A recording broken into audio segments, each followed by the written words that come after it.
Today is Wednesday, September the 16th, 2009. We are gathered at Aiken Technical College in Aiken, South Carolina as part of the World War II Veterans Oral History Project in conjunction with the United States Library of Congress and the Augusta-Richmond County Historical Society to hear the story of James E. Reynolds. I am Carter King and I will conduct the interview. Assisting with the interview and operating the camera is Bill Tilt. I'd like to start off asking where you're originally from and where you... I was born in Batesburg, South Carolina. Mother said they moved to Augusta when I was about 9 months old. And I grew up in Augusta. Been in Aiken since about 1964. Okay, and what part of Augusta did you live in? Around the Harrisburg area, around King Mill Village. Okay, and where'd you attend high school?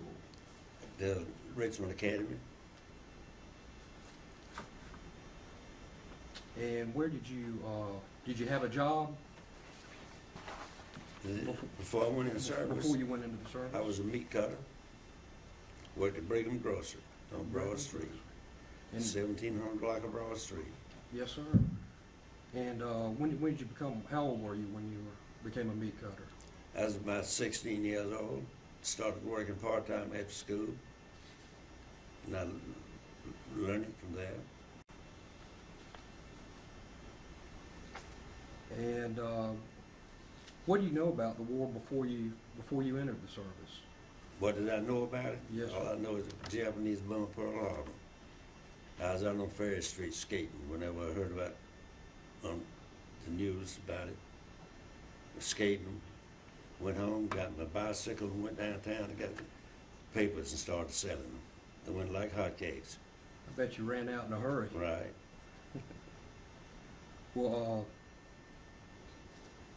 how did you enter the service? Drafted. Drafted? Got a greeting from Uncle Sam. Yes, sir. And when were you drafted? Drafted, and I believe it was about March of '43, I believe, somewhere along in there.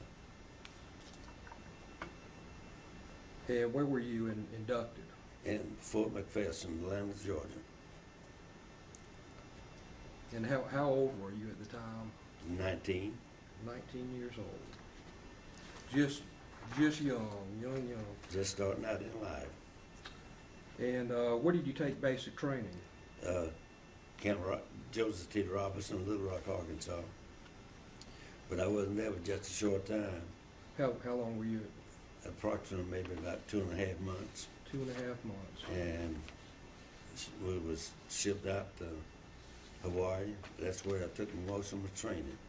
Well, what did you do in basic training? In basic training, I started out in B&C school, Bakers and Cook School. But it wasn't that long enough to finish that. They told me there that when I got into my next assignment that I would finish, but I didn't. They said they needed more aid men than they did cooks. So I was trained as aid man. And in Little Rock, did you do any firearms or? No, didn't do any of that until we got in Hawaii. So you just had a lot of PT, physical Right. training. And when were you shipped to Hawaii? Hawaii. I really don't remember the date. It was just sometime in March, I believe. Yes, sir. In March. And what kind of training did you have in Hawaii? Combat training and first aid training for medics. And doing the training there, doing medical training, they'd have men out on just like casualties with different type wounds. And they would teach us how to treat those, how to bandage them, how to put on splints for broken bones. And if you had a broken arm, teach you how to put in a sling. And if you had a wound that was bleeding real bad, they taught you how to put on a tourniquet to stop the bleeding. Did you have any experience with first aid prior to service? No, sir.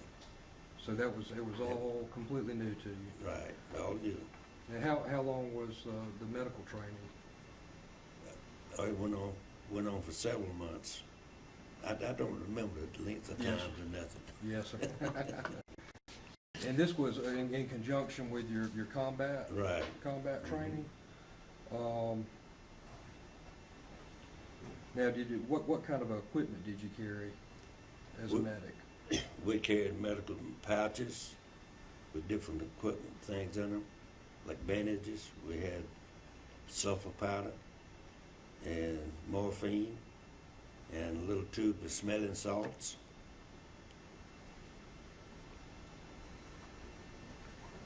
And is this when were you assigned to your first unit? When Yes, sir. That was in where were you? Was that in Hawaii? in Hawaii, assigned to the 115th Medical Battalion.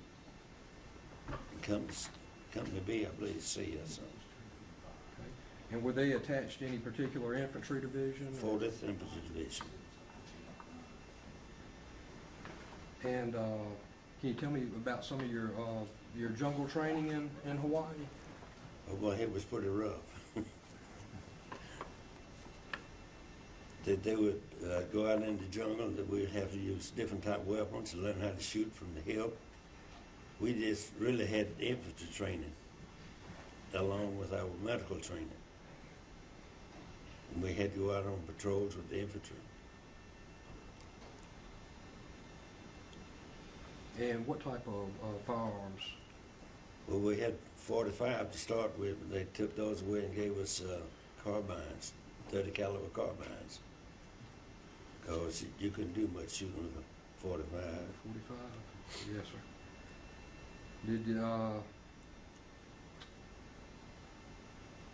Did they do any live ammo Yeah, training? we'd have to crawl under barbed wire with live ammo, Just firing over the top of right it? over the top of your head. Did you have any training as far as planes? Airplanes. Yes, sir. Yeah, Like when- strafing or? when down on the beach, they'd have planes coming in, they would be shooting blanks, I guess. And they taught us not to run from them, to run towards them, And why would you run toward them? to keep them from shooting you, keep them from hitting you. So I guess when they couldn't Right. follow you. If you run away from them, they'd shoot you down. Yes, sir. And those planes, every once in a while, they'd drop a little small bomb. They said it was a 5-pound bag of flour with a little detonator in it. Make it sound like the real thing. They try to make it as real as possible. Yes, sir. So it's very intensive training. Right.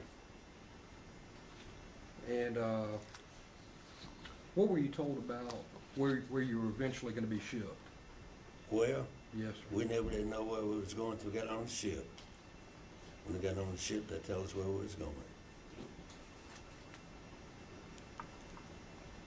Did you have any time off in Hawaii, or We had a couple of weekends off. and where did you spend that?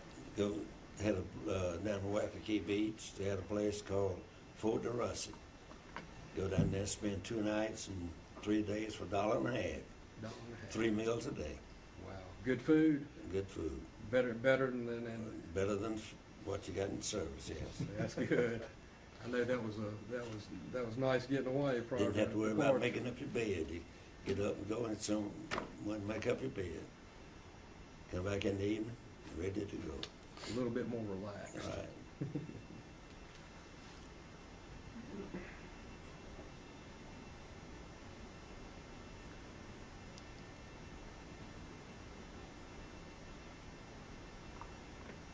Were there any tourists on the beach? Yes, quite a few.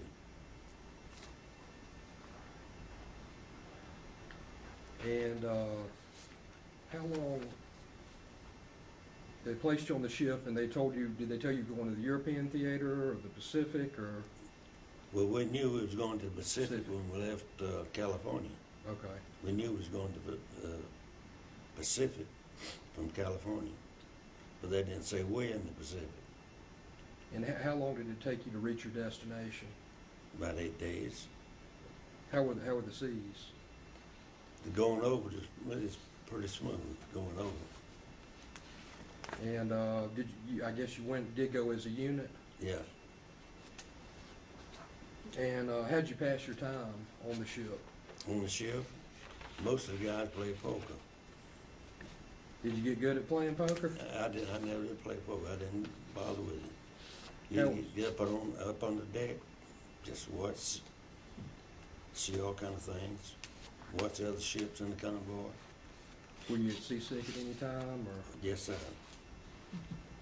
how would you alleviate that? You just heave and get, Get it all out. not eat anything. Not eat Yes, anything. go on deck.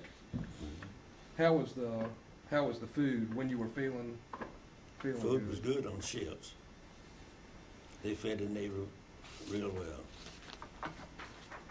We ate the same food the Navy did. What kind of ship were you on?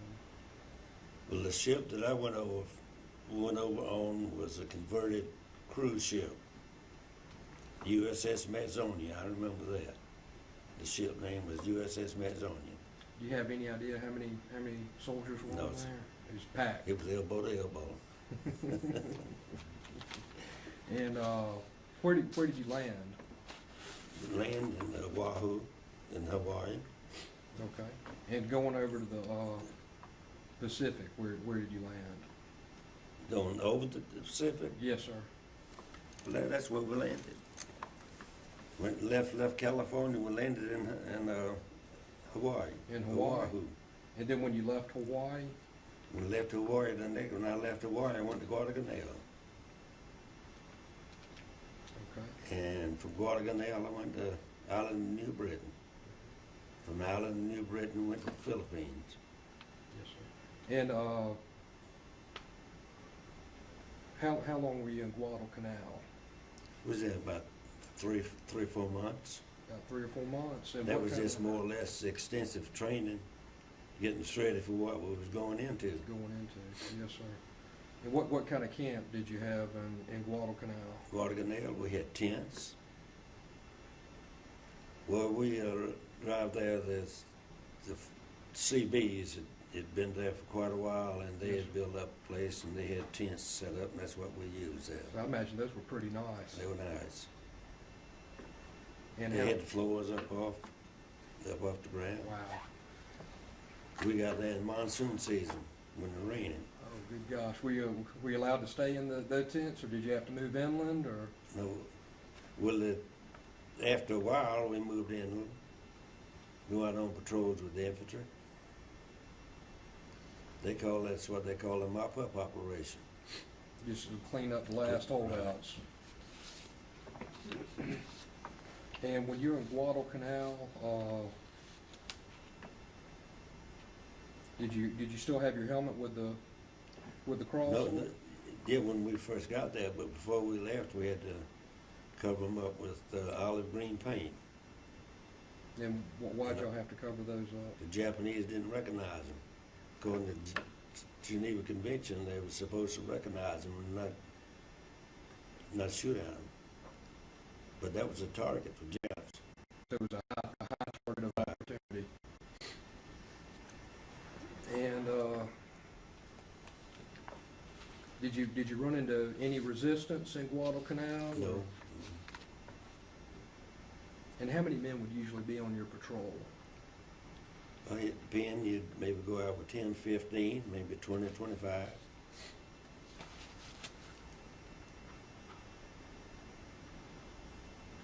So did you have any casualties? No. That's good.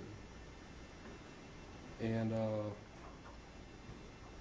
was there any resistance, or did you run into any holdouts on Guadalcanal?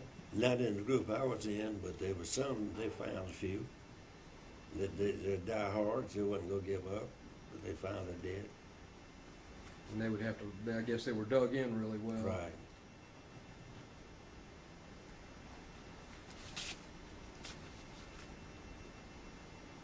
Were any of the Japanese willing to give up, or most of them were diehard? Most of them were diehards. 'Cause I imagine after y'all got there, they were probably starting to run real low on Right. on food. On some of them was glad to surrender, so they can get a meal, something to Get eat. shelter and a meal. And did you do any did you continue your training in Guadalcanal? Right. Yes, sir. And what did that normally consist of? Was that going out on patrols or Going out on following? patrols and just like you'd run into the ambush and maybe it was improvised, you'd have a few casualties, you'd take care of them. But no real casualties afterward, it was just all in training. What was the vegetation like on Guadalcanal? But it was thick, rough, swampy. Swampy? Any leeches? Yeah. Did you have any individuals in your unit get sick that you had to take care of? No, So everybody stayed everybody fairly stayed healthy? pretty healthy. Now, was there a hospital on Guadalcanal, or? Not as I know of, nothing but aid stations. Yes, sir. And where was the next island? Next island was Island New Britain. And that was sometime several months after. Several months, yeah. And how was the trip over to? That was kind of rough between Guadalcanal and New Britain. The seas were kind of rough, and everybody got sick. So everybody's ready to get off that boat. Now, where'd you land in New Britain? I don't remember what it was. Just a beach, sandy beach. I don't know what place they call it. Yes, sir. Any major cities? It was right nearby? close to Rabaul. Oh, it was? Okay. Right, close to Rabaul. And were there any other soldiers from any other countries stationed there? It was Australians was there. Australian outfit was there when we got there. Did you have any interaction with the soldiers? Or? No, nothing, just little sauces. How was that? They'd come over and talk, They come over and talk. tell us what had been going on, what they'd been through, and what we could expect. So real friendly and Real friendly. helpful. And what were you doing in New Britain? What was your goal? Just training, more training, More training. more training, getting us ready for the big rush. Now, how was the jungle in New Britain? New Britain, it was real thick. Slow Chop going? your way through, give you had a machete and had to chop your way through most of it. And it's roughly the same size Right. patrols. Did you run into any resistance in No. New Britain? No, sir. And about how long were you in New Britain? We were there about 2 months, I guess. 2 months. Just mostly training. Mostly training. When did what was your next destination after? Next New Britain? destination was Philippines, Island Negros. Island Negros in the Philippines. And went from Negros to Island of Panay. Now, in either of those two islands, Negros or Panay, did you have any resistance there? On Panay, we had some resistance.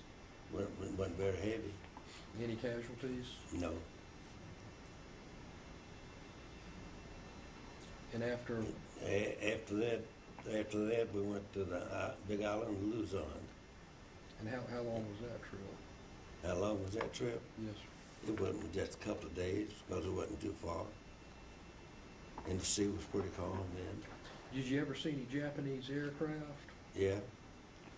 One night just before we got to Island of Luzon, moonlight night, they said there was a enemy plane in the area, and that plane, the aircraft carried off to our left, and that airplane crashed into the deck of the aircraft carrier, Wow. and they just pushed it overboard. Push it overboard, so I guess it didn't take it out of commission. It was still, they were still able to use it. And that was right before the landing? Right before the landing, couple couple of nights before the landing in Lingan Gulf. Lingan Gulf. And that was on the main island. Main of island, Luzon. And what wave? were you I was in the third wave. You're in the third wave. Any resistance when you got on shore? Or? Very little bit, but it run in quite a bit as it moved inland. Did the Navy take care of any of the surrounding areas before they sent in the first, second, and third Right. waves?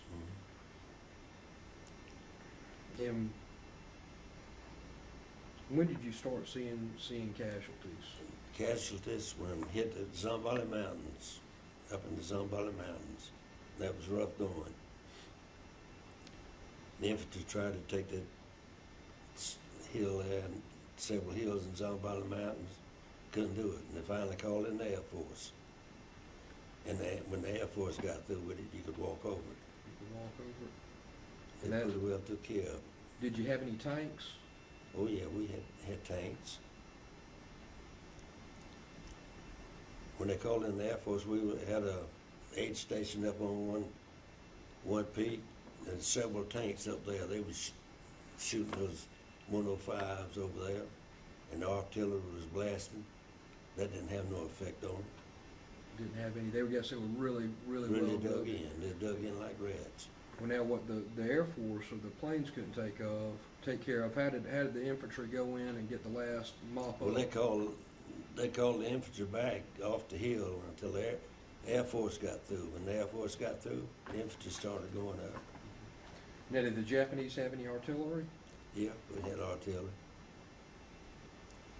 And they had one gun up there that I didn't see it, but they said it was on railroad tracks. And push it out and go back in, it would be camouflage. You couldn't see it. Wow. And they knew when to bring it out and when to shoot it. And after the Air Force landed, when the troops were going through, do you see any flamethrowers or? Right. We saw flamethrowers before that. Before the planes got there, we'd see some flamethrowers.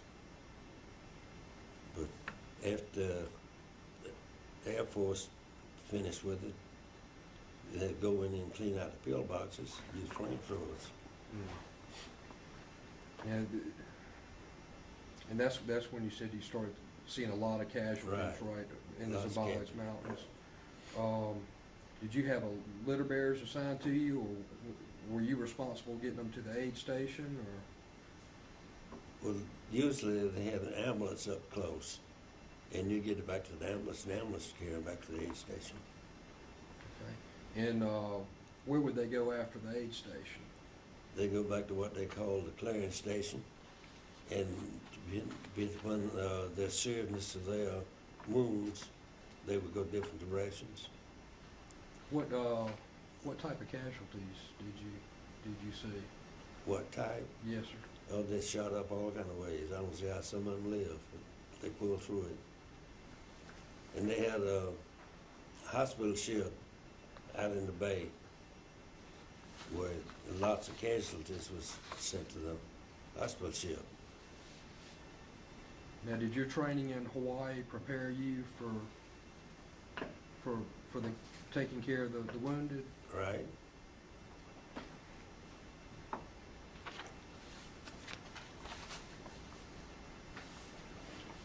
Where'd you go after y'all took over the Zimbabwe Mountains, after y'all secured that region? We worked our way up to Clark Air Base. It was unusable because Americans had done bombed it, had potholes all over it. You couldn't use it. But it wasn't many days before they had to level out where U.S. planes could go in and out. At any time, did you run low on supplies? Were you worried that you weren't going to be able to get any for your medical kit, or? At times, you'd run close, but it wouldn't be but a day or two before you get some. Get resupplied. Did you meet any other heavy resistance? No. Did you have any interaction with any of the civilians? Oh, yeah, they were glad to see you. Because the Japanese treated them so bad that they were glad to see us. Did you ever have any interaction with the Filipino guerrillas? Yeah, in one town, one little town there, the guerrillas had rounded up Filipinos that they said was a spy for the Japanese. And they gather the people up in the town and show them what would happen to them if they was a spy. And they took this one man out, had him to dig a hole in his own grave, and when they got it large enough for him to lay in, they bent him over and took a big machete and chopped his head off. Wow. And he fell over in the hole, and then the guerrillas had get the people to cover him up. And what was the reaction from the civilians? They didn't want anything to do with it, but they had to do it. So they I guess they had the belief that the Filipino guerrillas were The guerrillas would take care of it. Yeah. Did you ever have to treat any of the civilians or? No, we wasn't allowed to do that. My outfit wasn't. Okay. Did they have other divisions or other medical battalions that were? Yeah. Were there any POW camps? Yeah, we went through two, and I forget the name of the town, but on Island Luzon, we went through two, liberated two of them. The boys looked like skeletons, white as a sheet. Now, who were these survivors? Were they American or They were Filipino? American soldiers. Hmm. I guess most of them baton death march. Some of those. Some of them. Were you allowed to treat any of those? No, they had a special unit to take care of those.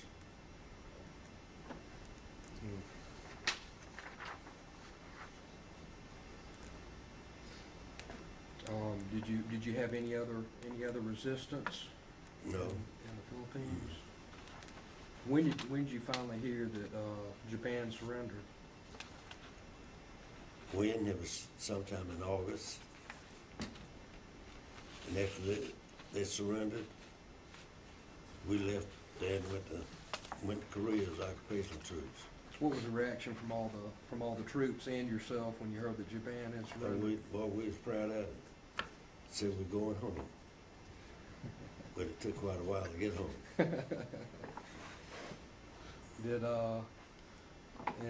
How was the trip to Korea? To Korea, that was a rough trip. How long did that take? That took about 5 days. Where'd you land in Korea? Busan, out in Busan, Port of Busan. We were going to one side and Japs were leaving on the other side. Where'd you stay in Korea? In Korea. And right out from Busan, there was a Japanese, what had been a Japanese hospital, and that's where we went. Pretty nice accommodations? No, No? Run down? everything run down. They left some of their equipment, very little of it. What did you do in your stay in Korea? Just take life easy, sit around and do nothing. Did you have any illnesses you had to treat? No.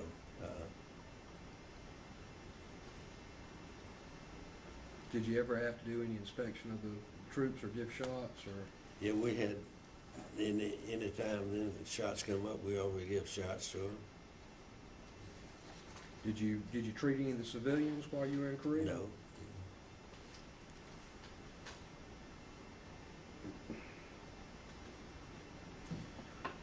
Can you tell us about the leaders you had throughout your time in the Pacific? Well, all the leaders I had was real good leaders, Well respected? well respected. I don't think we could have had any better leaders than what we had. They were well trained, well polite, treated us like humans. Did you have, while you were in Korea, did you have any interaction with any of the civilians? They let us go to town one time. Had to go in fours. And all four had loaded rifles. What did y'all do in town? Just shop around, look around, walk around. How did You this- couldn't eat it. We wasn't allowed to go to any restaurants to eat anything there. Yes, sir. Yeah. Were there any problems with stealing? Feelings? Stealing?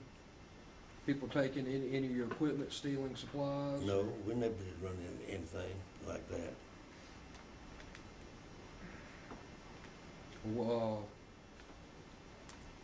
How long were you in Korea before you found out you were going to be shipped back to the States? We went there in September. I left there in November. About 2 months. About 2 months. How long did it take for the trip back?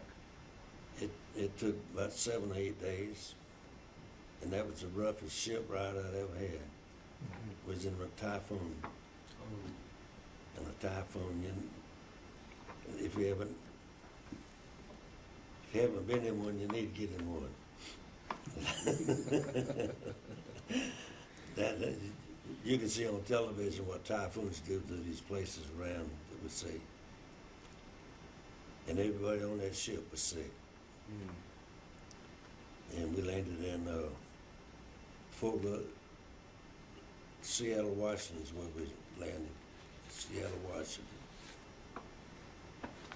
And we went checking out there, went back to Fort McPherson.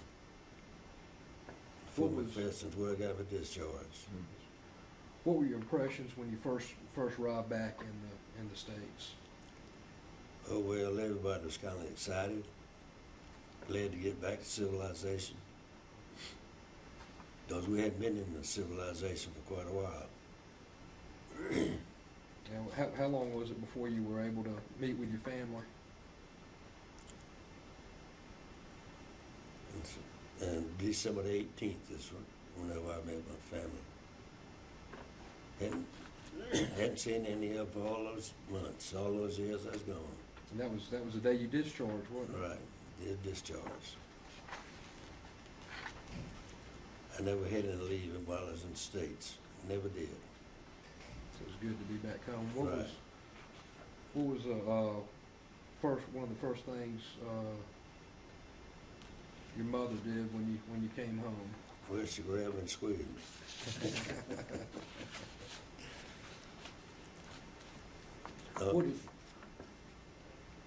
And on the 17th of December, I found out when I was going to be discharged. I called home, and my youngest sister, she answered the telephone and hollered, "Mama, Buddy's coming home for my birthday." Her day. Nice. Coming home for my birthday. And her birthday, December the 18th. I know that was a good birthday present. Right. What did you do after getting out of the service? I went back to work, cut meat as a meat cutter. Yes, sir. Went back to Brigham Grocery. Can you tell us about your family life and career after the war? Sir? Can you tell us about your family life and your career after the war? Well, I met a redhead girl and I got married. We married for 60 years. Wow. She passed away in January '07. We were married in '56, October 12th. We'd been married 60 years when she passed away. How many children did y'all have? Two boys. 2 boys. Did any of them ever have any military service? Yeah, both of them had military service. Oldest one, he put in 22 years. He retired in service. He worked up to chief warrant officer. And your youngest son? Mm-hmm. He was at about 7 years in. What branch of service were they? In the Army. Both of them In the Army. I know you had to be proud of them, Yeah. serving their country. How was it, the transition back to civilian life? Oh, it was pretty smooth. I'm glad to get back. I imagine that was a big relief. Right.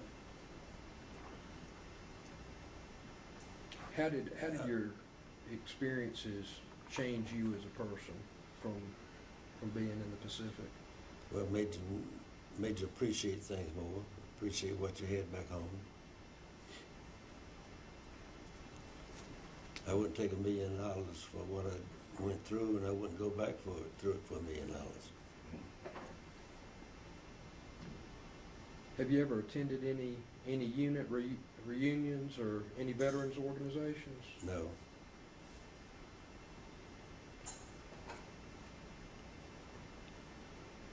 Did you ever take advantage of the GI Bill?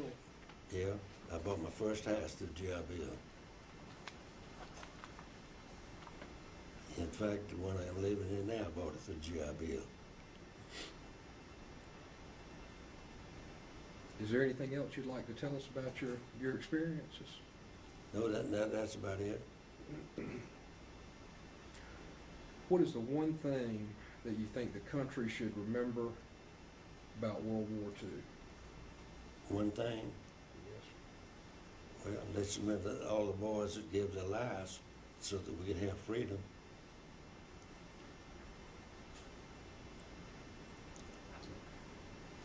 And what We don't appreciate freedom like we should. Yes, sir. You don't know what, you go around these other countries and see what they go through, what they have.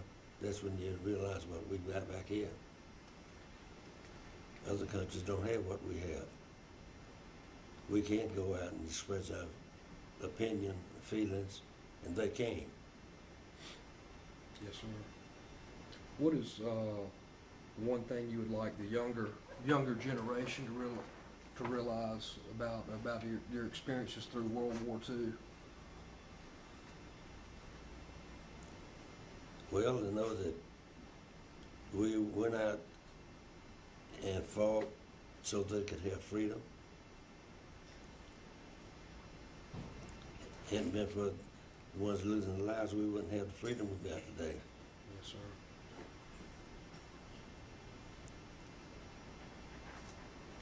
Was there anything else you'd like to tell us about? No. Okay. Well, I'd like to thank you for sharing your story with us. Yes, sir. And thank you for your service Right. to our Thank you. country.